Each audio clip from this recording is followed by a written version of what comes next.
আমাদের ফেভারিট খাবার আখের রস।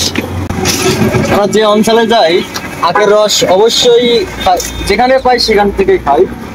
এটাই সবচেয়ে নির্ভেজাল এবং সুস্বাদু মিষ্টি, যেটা চোখে দেখে খাওয়া যায়, কোনো স্যাকারিন নেই এবং একেবারে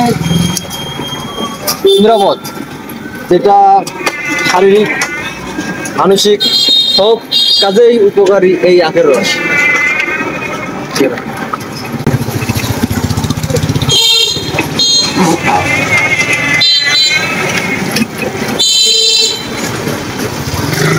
তো আপনাদের উদ্দেশ্যে একটু বলি, আপনারা যেখানে পাবেন চেষ্টা করবেন বাইরের ফাস্টফুড জাতীয় খাবার না খেয়ে প্রাকৃতিকভাবে